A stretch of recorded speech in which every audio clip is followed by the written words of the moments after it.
Well, Sven and Mitty are definitely the best bottom in the West. Sven is unstoppable! Double kill, still chasing in the front line. 프리즌은 그냥 안정적으로 잘하고 잘 죽지 않고 운영적으로도 많이 도움이 되는. Freeze is kind of like he wants to be the aggressive guy. He likes to play Caitlyn, Draven. The axe follows him over the wall. The cash, the roar of the crowd. Freeze happy to pick up that kill. I don't really know how far we will get. The time will tell. What a play from H2K. A triple, a double, the full house. That's going to be the ace. The triple kill. What? The quadra kill coming in. Perkz, the man on a mission to make this game happen. Overall, H2K is going to be a stronger team in the long run, but maybe they're not going to be as strong as they can be, and we can beat them.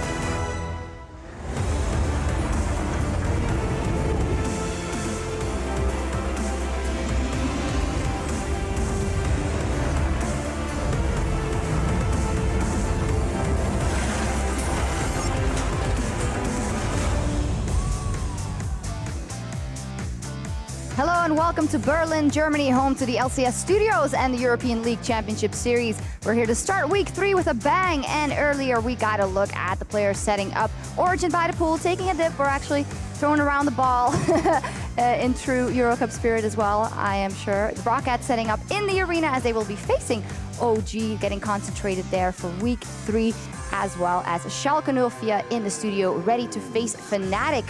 Good evening, everyone. I'm EpicSkillshot, and joining me on the analyst desk is James Stress O'Leary, Andy Vedius Day, and Daniel Sifa Drakas. Welcome to the analyst desk, Sifa. I'm excited to be here. Interested to break down these games. I was going to say, too soon on the Euro Cup. It's only been minutes, Shocks, and you're already rubbing it in. I guess we'll give you the pass on this one. It is your birthday. We give the pass. Okay, thank you very much. In any case, let's get down to the action. After 2 weeks and 40 games on Summoner's Rift so far this summer, some divisions in the standings are beginning to emerge. Obviously, G2 Esports in first place with H2K right behind them with 8 points. Now Fnatic and Roccat rounding out the top 4. And especially down there at the bottom of the standings, there are some interesting developments. Oh yeah, I mean, Origen, Vitality being down there around the bottom of the table.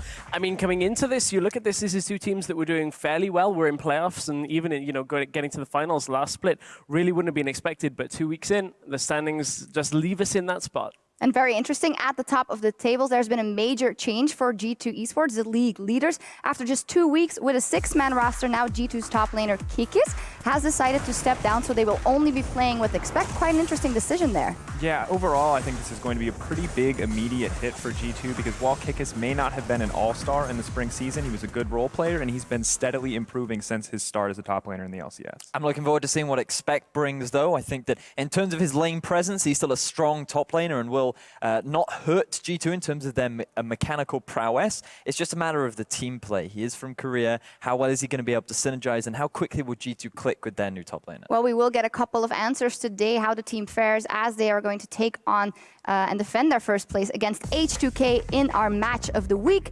But first, it is Roccat versus Origen and Vitality versus the UOL in the arena on stream EULCS 1, while Fnatic go up against Schalke in the studio on EULCS 2. Obviously, that match of the week is very, very hype. What are we thinking here? Pretty crazy games all along the board. I mean, Roccat, if they can continue good showing in the beginning, should be on path to climbing their way back up the standings again.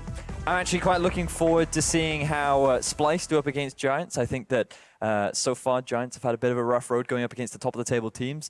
Looking forward to seeing how well they do against the middle of the pack teams. Yeah, and how Knight can step up because you had to run him. He did good. He did good last week. All day long, also, we want to see how you support your favorite teams.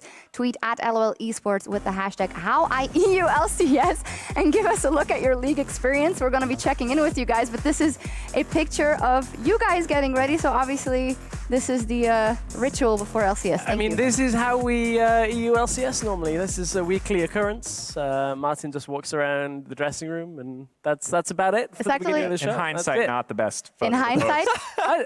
Pun intended? Yeah, actually, every time we try and take a group picture with the Fisho, this is what he decides to do. So, I mean... We have to get his good side, that's why. We take it from the back. All right, in any case, now it's time to get into our first match of the day, taking place in the LCS arena between Roccat and Origen. On a more serious note, we said already, Roccat looking strong, 3-1. last week. And the one thing that we take away from their performance in the first 2 weeks is their late game team fighting. Yeah, it certainly is. Roccat, definitely a team that not many people expected to be sitting towards the top end of the table right now. And while their late game team fights are the things that carrying them through a lot of their wins, their early game is something to be desired. Yeah, you could say they have to come back from behind every time. Can we see the backside of this joke? Okay, anyway, we need to talk about the early game of Roccat. Yep. They brought it up themselves as well. It is a problem, and it is definitely showing. And this is why we wanted to break down each individual players. Airwax, Parang, and Raise to the 3 we want to focus on at first. You can see they're heavily behind their opposite numbers on average. This is taking into account all 8 games. When we overlay then Steelback and Betsy, you can see they're a lot more even. But what this doesn't delve into is why those 3 are so far behind it. And the real key focus on Parang, the top laner, is that Roccat are leaving him out to dry in lane swap games. They've had 5 games in lane swaps. He's not getting the resources early on, and it's making Roccat struggle pre-20 minutes. It certainly is. Another factor to consider is Airwax in the jungle. You saw him very low down on that goal differential graph. And while a lot of junglers, if your opponent is just doing really well, that goal difference can be a bit of a misleading statistic. But Airwax has typically shown that he is regularly getting caught out in the early game, and he is resulting in Roccat falling behind. Yeah, we know he's a very, very aggressive jungler, and he's also said mea culpa last week. It was my fault that we were behind. We'll see what they can do this time around versus Origen. Origen last week, against all odds, 2 draws with EpicSkillshot in the 80 carry role. What did you make of that? I think this is the amazing Soaz story. I think amidst all the chaos that's befallen this team, these 2 guys have been a shining light. And if they can keep up this level of performance, they may be able to carry OG to some wins this week, if not, some ties, potentially. Soaz and Amazing are definitely the shining stars right now for Origen, having brought on Peke. Whenever they put themselves in a 2 versus 2 matchup, it is typically Peke and Hybrid falling behind. So as long as Origen can play well around Soaz and Amazing is setting up for success, we can have a repeat of his fantastic Jax game from last week. Yeah, it is very interesting to me that that has become the story for them and the rightful strategy to win. Turning towards the match taking place in the LCS studio, we have a clash between Fnatic and Schalke 0. Fnatic in week 2, it was wobbly. They had their match of the week up against H2K. Wasn't the best performance for them, and a lot of focus went on certain comfort picks. Of course, the Kazakhs comes to mind. Yeah, and it's really interesting for me because Spirit, as such a veteran player, has chosen to funnel so much time into developing this pick, into turning this, pick into a comfort pick.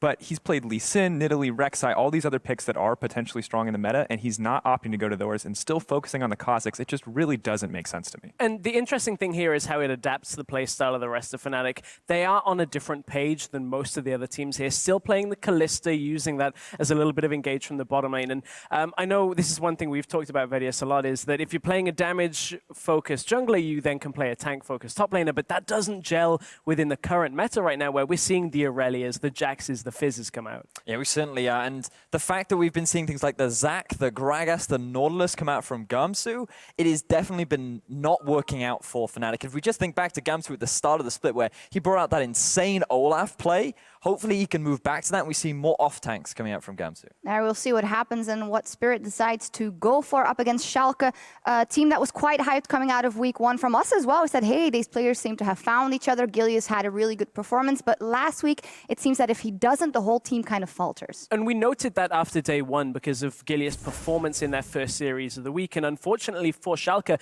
this continued. We can take a look at his week 1 stats and just how good they were. He was dominant in the jungle. He made the comments, I'm finally playing that aggressive jungler that I want to be. But then you look at week 2 overall, was not a great week for him and didn't find a consistent form. So honestly, Schalke need him to get back into a consistent place if they really want to get that hype back from week 1. Sifa, what do you think? Where are the openings here for OG versus Schalke, or the other way around? Or Fnatic versus Schalke? I think really the question for Fnatic that we're going to keep asking as we move forward is how they adapt their picks and bans. And for Schalke, just finding that consistency from Gilius and that consistency in the early game, I think is going to be the key for them to find a win here. That is. I think that they need to be mindful, though, because while Schalke maybe not living to the hype, they're still sitting in the middle of the table. They're definitely not a team that you can afford to underestimate. And Fox has been having some very impressive performances in the middle lane. So I think Schalke is still a team that Fnatic need to respect. Definitely. Well, the players are about ready, so enough from us for now. It's time to send things over to the casters and hit the rift.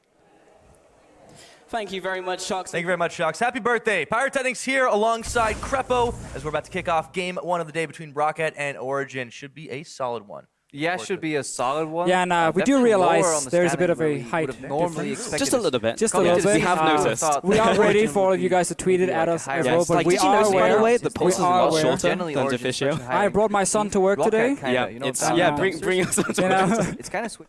Yeah, I don't really know how that happened, but yeah, it's a thing. Anyway, let's get out of this conversation and look at the lineups and